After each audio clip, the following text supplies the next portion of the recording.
সুন্দর দেখছেন, বাড়িতে বাড়িতে এরকম বাগান করে রাখছে। মেয়ে সোজা দেখো কিসকা শাদি हो रहा है इधर से जाना पड़ेगा ना केबल काट के लिए। সাদা সাদা দেখতে পাচ্ছেন পাহাড়গুলো, এগুলো সব বরফের পাহাড়। এই শহরটার নাম হচ্ছে থানকোট। এই যে নিচে যে শহরটা দেখছেন, আই লাভ চন্দ্রগিরি। ওই নিচ থেকে আসলাম, কত উপরে উঠছে, ওই যে বরফের পাহাড়, বিউটিফুল। বালেশ্বর মন্দির, লাভ মায়া। এভারেস্ট ভিউ পয়েন্ট আছে, এখান থেকে নিচের ভিউটা দেখেন, পাহাড়কে দেখছি। আরে ভাই, আসসালামু আলাইকুম, welcome to my another blogs. আজকে অ্যাজ আই সেড বিফোর আমি হলো চন্দ্রগিরি হিলসে যাচ্ছি। আজকের আবহাওয়াটা আমার কাছে একটু ঠান্ডাই মনে হচ্ছে। কালকে আবহাওয়াটা ভালো ছিল, বাট আজকে আবহাওয়াটা একটু ঠান্ডা। ওটা এনিওয়ে, আমার কাছে ব্যাকপ্যাক আছে, আর ব্যাগ আছে যেহেতু আমাকে হাঁটতে হবে, আর হাঁটলেই আমার শরীরে গরম ধরে যাবে। আজকের দিনে কি সারপ্রাইজ অপেক্ষা করছে আমার জন্য আমি নিজেও জানি না। তো চলুন আজকের অ্যাডভেঞ্চারটা শুরু করা যাক। চলে আসছি যে জায়গা থেকে এখন আমি বাস ধরবো, এটা হচ্ছে কালাঙ্কি থেকে বাস ধরা যায়। দেখি এই বাসটা যাবে কিনা। ও ভাই, চন্দ্রগিরি ভাই, চন্দ্রগিরি এই বাসটা হচ্ছে চন্দ্রগিরি যাবে, তো উঠি। রাইট, সো বসে গেছি বাসে। এখন কতক্ষণ লাগছে চন্দ্রগিরি দেখি, এখানটা কাছে, অত বেশি দূরে না। আমি কাঠমান্ডু থেকে হোন্ডাতে করে আসলাম, 160 রুপি নিল পাঠাও অ্যাপে। 15 মিনিট 10 মিনিট লাগছে, বেশি সময় লাগেনি। এখানেও তাই ওরকমই হবে। भाई ये चंद्रगढ़ी बस का भाड़ा कितना है? भाड़ा 20-25 वाला 20-25। আমি প্রায় চন্দ্রগিরি হিলসের কাছে চলে আসছি, অনেক কাছে। এই যে দেখেন চারিদিকে পাহাড় আর পাহাড়, পাহাড়। এখান থেকে আমাকে আরেকটা বাস ধরতে হবে, বাস ধরে সামনে এগোতে হবে। দেখি বাস পাই কিনা, না হলে হাঁটা শুরু করবো। দাঁড়িয়ে থেকে ঠান্ডা লাগতে শুরু করছে, তো ভাবলাম যে দাঁড়িয়ে না থাকে হাঁটা শুরু করি, যতদূর পথ আগাই। এখানেই তো 600 মিটার দেখাচ্ছে। আস্তে আস্তে আগাই, আর আশেপাশের এরিয়াটাও এক্সপ্লোর করা হয়ে যাবে, যে আশেপাশের পরিবেশটা কেমন। যত পাহাড়ের উপরে উঠছি তত বাতাস বইছে, আর যত ঠান্ডা লাগছে, প্রচুর ঠান্ডা ভাই। ও, আমি থামেলে যখন ছিলাম তখন তো এত ঠান্ডা লাগায় নাই, মানে এখানে অনেক ঠান্ডা লাগছে। আশেপাশে পাহাড়গুলো দেখছি অনেক বড়, হিউজ। বাতাস বইছে তো অনেক, চোখে ধুলাবালি পড়ছে। এই ধুলার কারণে প্রকৃতির সৌন্দর্যটা নষ্ট হয়ে যাচ্ছে। আপনার ওই দূরে দেখেন, দূরের পাহাড়গুলো ধূসর হয়ে গেছে। ওই যে দেখেন ওই সাইডে, ওই ক্যামেরা, ওই সাইডে দেখেন কেবল কার। এই জায়গাতে হাঁটছি আমি, আমার দার্জিলিংয়ের কথা মনে করে দিচ্ছে।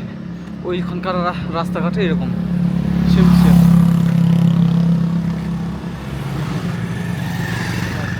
সামনে উপরে দেখেন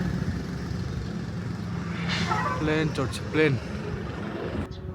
এখানকার নেবারহুডটা দেখতে ভালো লাগছে। এখানকার আবহাওয়া কিছুটা হলো ফ্রেশ থামেলে থেকে।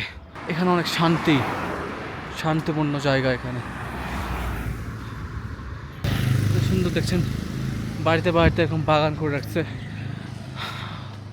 জিনিসটা অনেক বিউটিফুল। পাহাড়ের উপর উঠছে তো, এই জন্য আমি হাঁপিয়ে যাচ্ছি। আর এখান থেকে অনেক কাছে চলে আসছি আমি কেবল কারসে। এখানে আজকে সকাল উঠে এটা বাঙালি রেস্টুরেন্টে ভাত ডাল সবজি খাওয়া দাওয়া করে চলে আসছি। ওই জায়গা থেকে কারো বিয়ে হচ্ছে না কি হচ্ছে, গান বাজছে ওই জায়গাতে। কি জিনিস এটা, পার্ক কিছু না কি, গান বাজছে না কি দেখছেন, পিকনিক টাইপের কোনো অনুষ্ঠান হচ্ছে না কি হচ্ছে।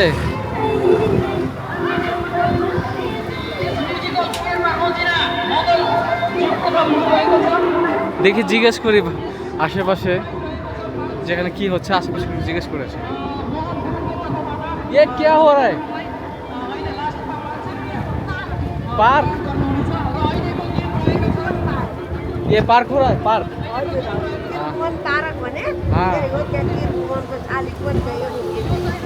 अच्छा अच्छा, सब लोग एंजॉय कर रहे हैं ना। ये किधर से जाना पड़ेगा? उधर से, इधर से, इधर से, इधर से एंट्री पैसा लेता है जाने के लिए? पैसा पैसा लगता है फ्री?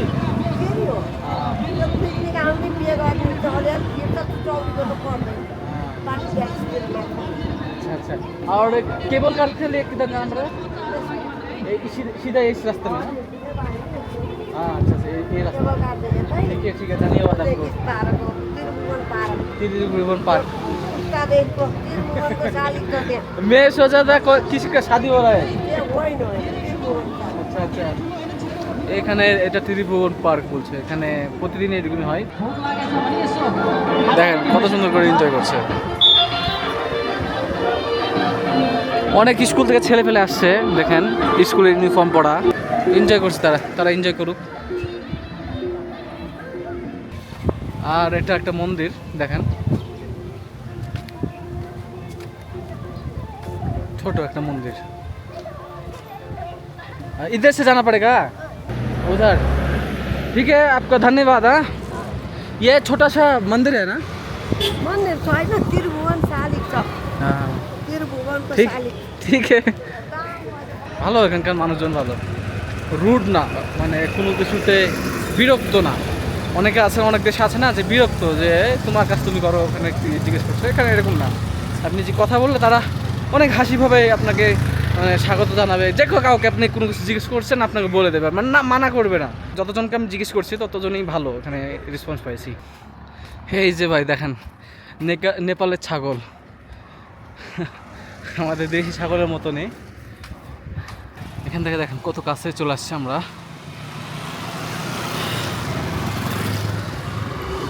দেখতে পাচ্ছেন অনেক কাছে চলে আসছে। কেবল কারটা রাইড আপনার 15 মিনিটের ওপরে হবে, অথবা 15 মিনিট। এটা রাইড করতে হলে আমরা যেহেতু সার্কভুক্ত কান্ট্রি, নেপাল, বাংলাদেশ, ইন্ডিয়া, এদের জন্য, এইসব কান্ট্রিদের জন্য 1200, 1250 এখানকার নেপালিস রুপি। ফরেনার হতাম তাহলে অনেক টাকা চলে যেত, হলো মেবি আপনার $20-22। এখানকার মুরগি দেখেন, বড় না, ভালোই বড়। ইয়ে মুরগা ইয়া মুরগি? মুরগা, এখানকার মোরগ। আর পাহাড়ি অঞ্চলের মানুষ করে কুকুর পোষে, এই যে কুকুর পোষে, প্রত্যেকটা বাসা বাসা কুকুর থাকবেই, মাসবেই। इधर से जाना पड़ेगा ना केबल कार के लिए? इधर से, এখান থেকে শর্টকাট নাকি? इधर से शॉर्टकट है ना? সিঁড়িতে উঠতে হবে। হ্যালো हेलो आप लोग किधर से ही है या फिर दूसरी साइड? हाँ, এখান থেকে পাহাড়গুলো আরও স্পষ্ট দেখা যাচ্ছে, তাহলে আপনার কেবল কার্স থেকে ভিউ পয়েন্ট থেকে আরও সুন্দরভাবে দেখা যাবে। সাদা সাদা দেখতে পাচ্ছেন পাহাড়গুলো, এগুলো সব বরফের পাহাড়। যাই উপরে যাই, উপরে গিয়ে আপনাদেরকে ভিডিও করে দেখায়। অবশেষে চলে আসছি চন্দ্রগড়ি হিলস স্টেশন। অনেক পাহাড় উঠছি, এক ধরনের একটা হাইকিং হয়ে গেছে আমার ছোটোখাটো। হ্যালো নমস্তে। ওইখান থেকে টিকিট কাটতে হবে, ওই যে বিল্ডিংটা দেখছেন না ওখান থেকে। ও ওখান থেকে ভালো ভিউ আসছে, ওপর থেকে তো আরও সুন্দর সুন্দর ভিউ আসবে। হ্যাঁ, কত সুন্দর দেখাচ্ছে শহরটা, দেখেন নিচ থেকে। এই শহরটার নাম হচ্ছে থানকোট। এই যে নিচে যে শহরটা দেখছেন, এখানে টুরিস্ট আসছে, ছবি তুলছে দেখেন। পরে আমি ছবি তুলবো, এখন তো অনেক ভিড় দেখছি। I love Chandragarhi. সো অবশেষে টিকিট কাটলাম। একবার ভাবছিলাম যে উপরে যাওয়ার টিকিটটা কাটি, আসার সময়তে নিচে আসার সময়তে হাইকিং করব। বাট পরবর্তীতে ভাবলাম যে না, যেহেতু অনেক উঁচুতে এবং অনেক বেশি সময় লেগে যাবে, তার জন্য আমি কাটলাম 2 ওয়ে টিকিট। আর এটার দাম নিল 1320 রুপি। আগে তো 1250 দেখাচ্ছিল, এবং আমি ওদের ওয়েবসাইটও দেখলাম যে 1250, বাট এখানে মানে মেবি তারা বাড়াইছে এবছর নতুন, বা 1320 রুপি কত আসে বাংলাদেশি টাকা, প্রায় 1000 টাকার মতন আসছে। এই তো এখন ফাঁকা আছে, এখন যাই, এখন গেলে পরে ফাঁকা ফাঁকা যাওয়া যাবে। তো চলুন যাওয়া যাক। টাটা। অনেক হিউজ লাইন ভাই, অনেক হিউজ লাইন। অনেক সময় লাগবে। তো যাই, কেবল কারে ওঠার পরে আপনাদের সাথে আবার কথা হবে।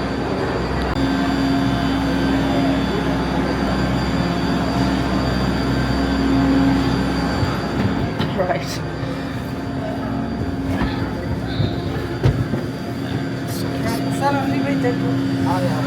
রাইট, চড়ে গেছি। যেহেতু আমি একা আছি সেহেতু আমাকে একটা গ্রুপের সাথে দিয়ে দিয়েছে। এরা সবাই একই গ্রুপে থেকে। আপনার একই ফ্যামিলি সে? এটা আমার ফার্স্ট টাইম এত লং কেবল কারে চড়ার জন্য। এটা ফার্স্ট টাইম হবে। কত ঘন জঙ্গল দেখছেন ভাই, কত সুন্দর লাগছে। পাহাড় আর পাহাড় চারিদিকে। এই জন্য Kathmandu is the best for mountains. নিচে দেখেন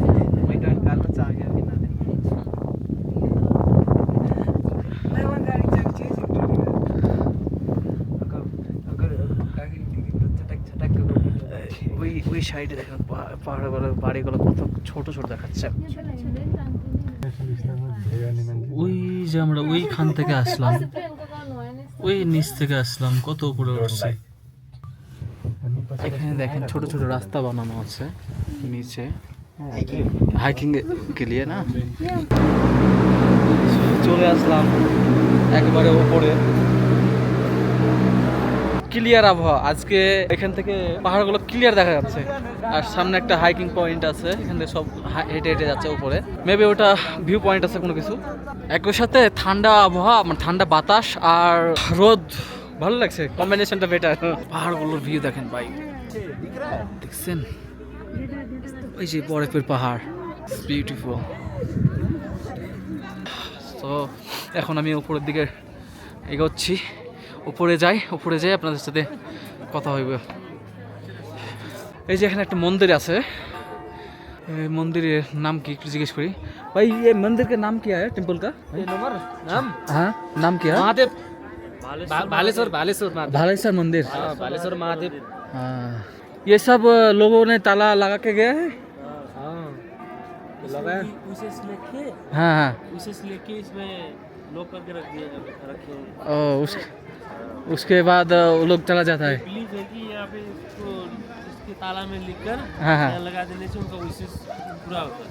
আচ্ছা আচ্ছা আচ্ছা, এখানকার মানুষের বিলিভ তালা লাগালে তাদের হলো মনের যে ইচ্ছা সেটা হচ্ছে পূরণ হয়ে যায়। খুব ইন্টারেস্টিং একটা জিনিস। দেখি, I am from Bangladesh. Yeah, and whatever you from here, local? No, we are not local, but we are From Nepali, from Nepal. Okay, Nepal is beautiful. It's beautiful. Nepal में कौन से टाइम में आने के बेटर है? नेपाली बैसाख महीना बोलते हैं। बैसाख बैसाख, गर्मी के टाइम पे। हाँ, गर्मी थोड़ा वहाँ पे आप जब बैसाख महीना में यहाँ पे आएंगे तो यहाँ पे हवा चलता है। अच्छा अच्छा, एयर फ्लो होता है ज़्यादा उस टाइम में। फूल जो ও ফুল উঠता है। फूल फ्लावर। আপনারা শুনলেন এখানকার মানুষের মুখে যে কোন টাইমে আসলে ভালো হবে, ভিজিটিং পারপাস। সো ওদের সাথে কথা বললাম। এখানে দেখেন কত সুন্দর করে তালা লাগিয়ে রেখেছে। এখানে নাম লেখা আছে আনিল, এখানে S+M আর অনেক কিছু। Most of them are couples. Ankur, love, Maya. এখানে অনেক কিছু অ্যাক্টিভিটি করার আছে। আপনি চাইলে সাইকেল ক্লাইম্বিং যেটা আছে, মানে সাইকেল চালিয়ে আপনি এক জায়গা থেকে আরেক জায়গায় যেতে পারবেন। উপরে এভারেস্ট ভিউ পয়েন্ট আছে, ওখান থেকে দূরবীন করে দেখা যায় এভারেস্ট। জায়গাটা আমি ঘুরে দেখাবো আপনাদেরকে। এই জায়গাতে আসলাম, ছোট একটি বাগান টাইপের।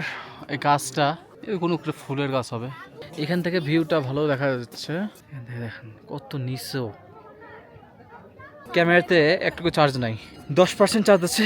দেখি, উপরে যাওয়ার জন্য টিকিট লাগবে। টিকিট কিনে নিয়েছি, দেখাই এখানে। ওকে, ওখানে টিকিট কাটছিলাম। টিকিট কাটার সময়তে 50 টাকা দিয়েছি, ও মনে করছে আমি 100 টাকা দিয়েছি। আমাকে ঘুরে ওই 50 টাকা আমাকে ব্যাক দিচ্ছে। তো এটা নিয়ে তো লাভ নাই। হ্যালো, খুবই ওপেন মাইন্ডেড এখানকার মানুষজন। এই যে দেখেন ভিউ ভাই, পাহাড়ে উঠতে কষ্ট আছে, কিন্তু পাহাড়ে একবার যখন উপরে উঠে যাবেন তখন এরকম ভিউ দেখে আপনি সব কষ্টগুলো ভুলে যাবেন। আর মাত্র 1% চার্জ আছে আমার ক্যামেরাতে। এখান থেকে পুরো কাঠমান্ডু সিটিটা আরামসে দেখা যাচ্ছে। দেখেন চারি সাইডে পাহাড় আর মাঝখানে কাঠমান্ডু সিটি। আর এখানে তার খেলা, বাচ্চা কাচ্চাদের খেলার জন্য জায়গা করে রাখছে, পার্ক টাইপের। সো এখন উপরে যাই। How are you? Good. Okay, তো 50 রুপিতে খারাপ না, এখানে এক্সপিরিয়েন্সটা ভালোই। এখান থেকে নিচের ভিউটা দেখেন। ওই মন্দিরে গেছিলাম আমি, এই মন্দিরে ওই পাশটাতে আপনাদের বললাম না যে গোটা কাঠমান্ডু সিটি। এমনিতে এখন ক্যামেরাতে ভালো মতো পাহাড় দেখা যাচ্ছে, আর যদি জুম করি তাহলে পাহাড়টা স্পষ্ট দেখা যাবে। দেখছেন পাহাড়টা কত সুন্দর।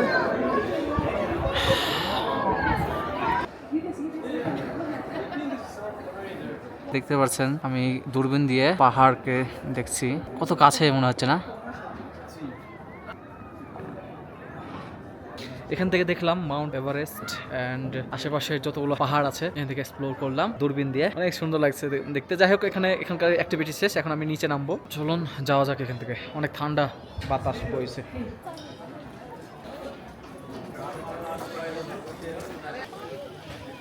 এখানে একটা পার্কের মতন জায়গা করে রাখছে তারা, এখানে বসে আছি, আরাম করছি, কারণ ওপরে ভাই যাতা ঠান্ডা বাতাস বইছে।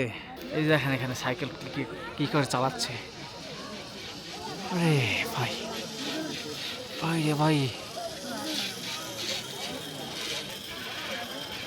Hello guys, welcome again. ওই জায়গাতে দেখছিলেন যে আমি ভিডিও করতে করতে আমার ব্যাটারি চার্জ ফুরিয়ে গেছিলো ক্যামেরার, আর আসার কোনো ভিডিও করতে পারিনি। এই জায়গাতে এসে একটা হোটেলে উঠছি, দেখেন 2টা বেড দিয়েছে। আমি এখন খুবই টায়ার্ড হয়ে গেছি, যেহেতু অনেক হাঁটাহাঁটি করছি, আপনারা দেখছেন। এখন একটু কাজ করব, তারপরে ঘুম দেবো একটা। খাওয়া দাওয়া করে আসছি নিচ থেকে। ভালো লাগলে অবশ্যই লাইক করবেন, চ্যানেলটাকে সাবস্ক্রাইব করে আমার পাশে থাকবেন, সাপোর্ট করবেন। That's it for today. আজকের ব্লগটা এখানে শেষ করছি। আসসালামু আলাইকুম।